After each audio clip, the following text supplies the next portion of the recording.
Each spring, a 58-member jury selects the car of the year. This year it chose the Peugeot 308 from among some 30 competitors. Our car tester Mathis Kuret says the 308 certainly looks like a winner. Ist auf jeden Fall schon mal ein Siegertyp.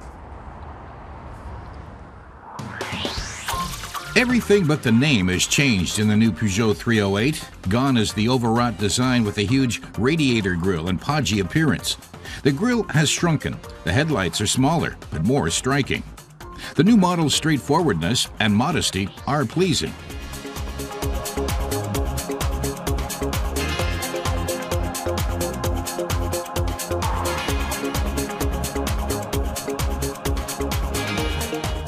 Well-placed styling creases add a dash of excitement to the body. The new Peugeot 308 has an elegant, dynamic appearance.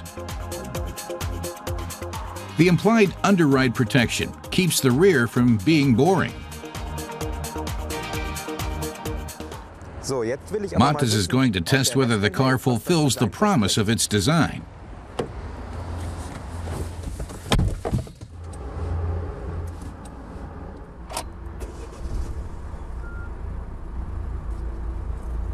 He likes the idea of a screen allowing him to control everything, even the heater and air conditioner.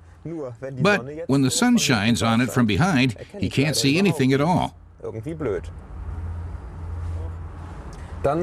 It's kind of disappointing to have to cover the optional glass roof, losing the spacious feeling it provided. Dann verliere ich natürlich auch wieder das schöne Raumgefühl.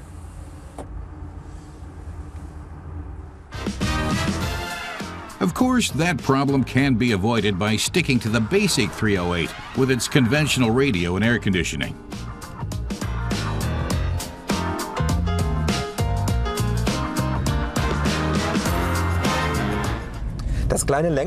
Mathis is a fan of the small steering wheel, which gives the car a sporty character. But travel distance to shift gears is a bit too long, and the gear shift could be more precise. That would make the car sportier. The new version of the Peugeot is 140 kilograms lighter than its predecessor. It's shorter and lower, too. At 4.25 meters in length, it's a match for the Golf. Mathis doesn't like having to set the steering wheel so low to be able to see the speedometer and rev counter. If you aren't exceptionally tall, setting the steering wheel higher means your view of the instruments is no better than in the conventional arrangement, where you look through the steering wheel to see them. Und die Sicht auf die Instrumente ist doch nicht besser als bei einer herkömmlichen Anordnung, wo man durch das Lenkrad schaut, Tacho- und Drehzahlmesser zu sehen. The Peugeot uses the same platform as the Citroën C4 Picasso, reducing production costs. Our car tester considers the display again. It controls just about everything but the radio's volume. Everything looks orderly and tidy, with fewer levers and buttons in the car. But is it really a good idea to have a touchscreen controlling the heater? What if it breaks down? Then you can't control the temperature in the car. Peugeot offers 5 different engines for the 308, 3 gasoline-powered and 2 diesels. The one we tested, the 85 kilowatt diesel, features a stop-start system, which comes as standard. The manufacturer says fuel consumption is 3.8 liters per 100 kilometers. The thrifty French car sells for 24,600 euros in Germany.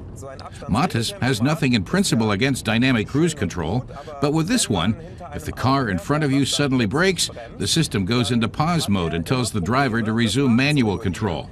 Mathis asks, then what is the point of a dynamic cruise control system? So what is Mathis's overall rating of this car of the year?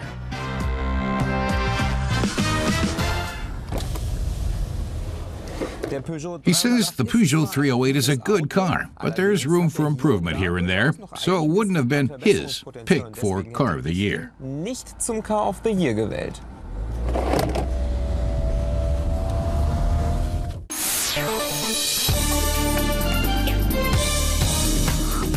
Opel presents a race car for the road, the Astra OPC Extreme. With its stripped-down and lightweight construction, it's 100 kilograms lighter than the standard version. The roof and rims are carbon fiber, and the back seat was eliminated. Under the hood, it packs a 2-liter turbo with over 220 kilowatts. But we'll have to hold our horses. Opel hasn't announced a date yet for series production. Swiss tuning specialist Rinspeed also designs innovative concept cars. Their latest venture is the Exchange, based on the Tesla Model S. It shows what the cockpit of a self-driving car might look like someday. It turns out that might feature swiveling recliners, a steering wheel that slides out of the way when it's not needed, and many other high-comfort enhancements. Now that's a vision of the future.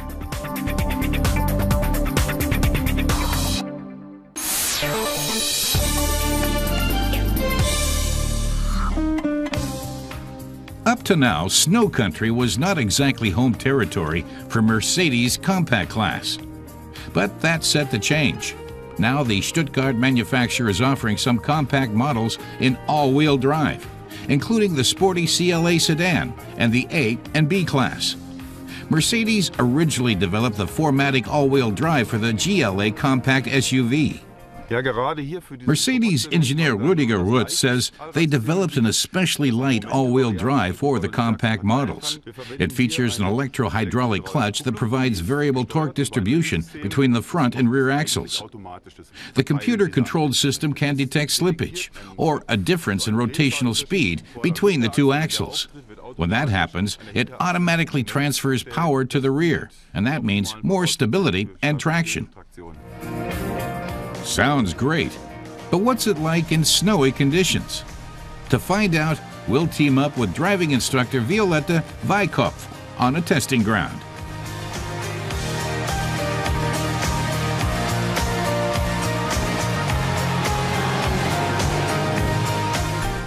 Violetta guides the A-Class with ease, even under snowy conditions.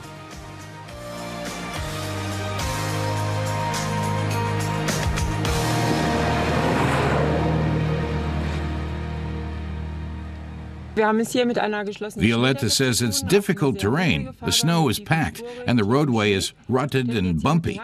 A conventional car with front-wheel drive or rear-wheel drive would have trouble accelerating or even just getting started. She's in an A-Class compact that normally has front-wheel drive, but this one has torque on demand and can deliver power to all four wheels. She's going to accelerate hard from zero. And the rear axle is powered from the beginning. With 4MATIC all-wheel drive, the car accelerates like a dream. Now she's driving with the Electronic Stability Program, or ESP. In her next test drive, she'll shut it off to see how the car drives without it. Violetta explains that shutting off the ESP can be a good idea under difficult conditions, like in deep snow.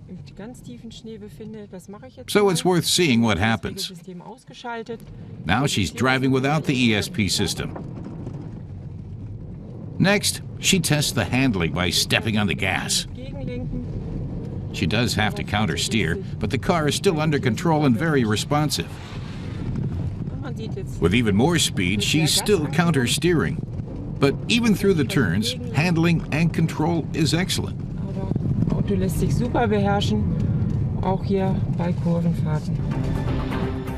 Here's another comparison. On the left, the all-wheel A-Class with ESP. On the right, the one without it. It's pretty good, but we still recommend sticking with the electronic stabilizer in most cases. The compact also comes equipped with a 7-gear dual-clutch transmission. Violetta says it's a fantastic car for these conditions. If you're on a ski holiday, for example, you'll master the terrain with ease.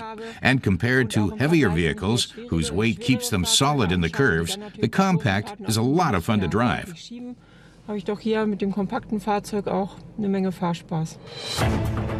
We tested the A-Class as an A250 4MATIC. It puts out a nice 155 kilowatts and 350 Newton meters of torque. In Germany, this model retails for 26,000 euros and up. That makes it a bit over 2,000 euros more than the corresponding front-wheel version.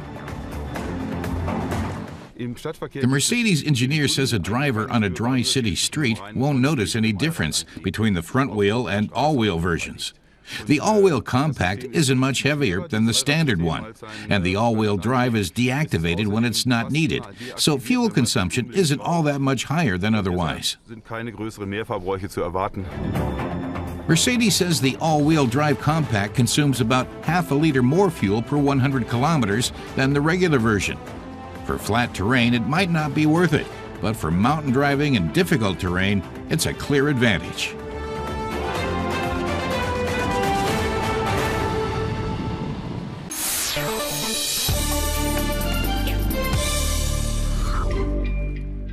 The Apollo 3500 GT is a sports car with southern flair. Its lines were inspired by the iconic cars of its age, such as the Jaguar E-Type, and in particular the stunningly beautiful Ferraris designed by Pininfarina. This enthusiast says the Apollo is a kind of American Ferrari and very rare.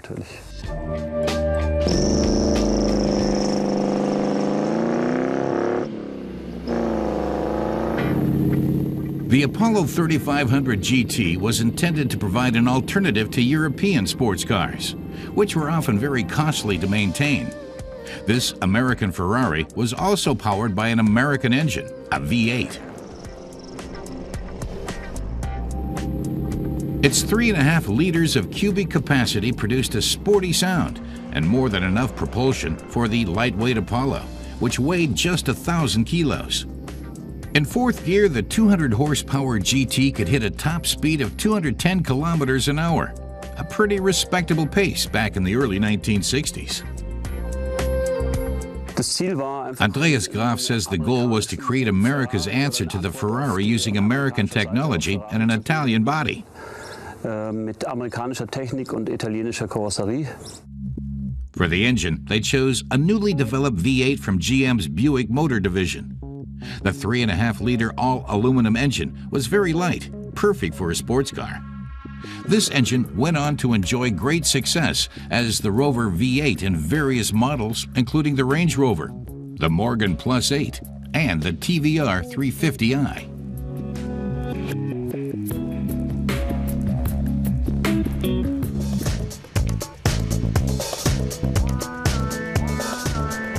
In spite of its mass-produced American technology, the Apollo can go like the wind. The engine sits far behind the rear axle and ensures even weight distribution. No front-heavy American cruiser, the Apollo is an agile and speedy Gran Turismo that's fun to drive.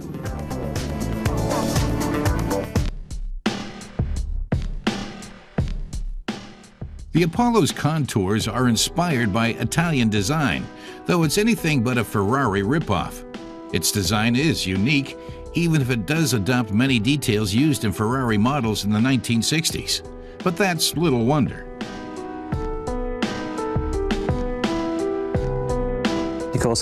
Andreas Graf explains that the body was made in Italy and the designer was Italian. Franco Scaglione had worked for Ferrari and Bertoni before.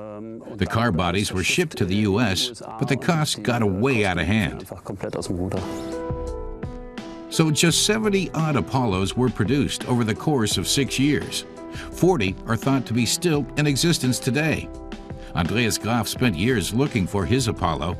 During this time, he became somewhat of a specialist on the sports car and advises Apollo fans and owners around the globe.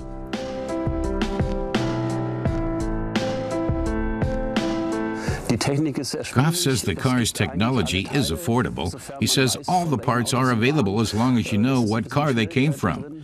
He says that the tough but special thing is the body, which was handmade by Intermechanica. The first two cars were made of aluminum, but then they realized that cost too much. After that, the cars were made from steel with aluminum hoods, trunk lids, and doors. He says it's an American Ferrari and very rare. An für sich ist es ein amerikanischer Ferrari in irgendeiner Form und extrem selten natürlich. With the help of experts and 5 years of hard work, Graf completely rebuilt his Apollo.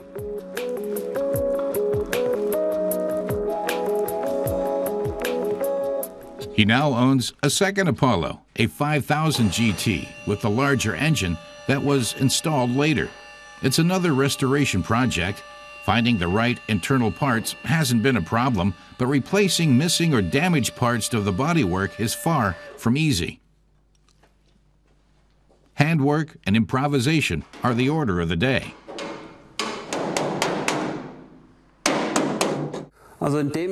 Graf says that in such a case you must make everything yourself. He needed a rocker panel, as they're very prone to rust in these cars. So he had to produce one from scratch himself. At the front here, he had to install a part too, which he made himself because no replacements exist. Like the Ferraris of its day, the Apollo's body was completely handmade. The traces of this are still visible in the sheet metal today.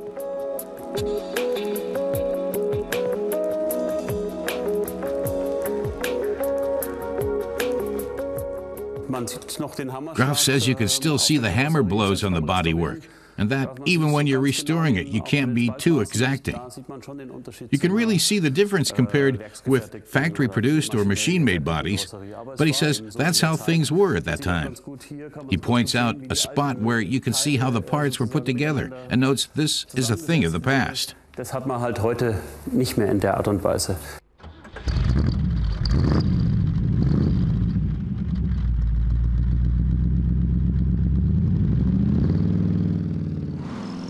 In the end, the Apollo proved too costly to make, and production ended in 1968.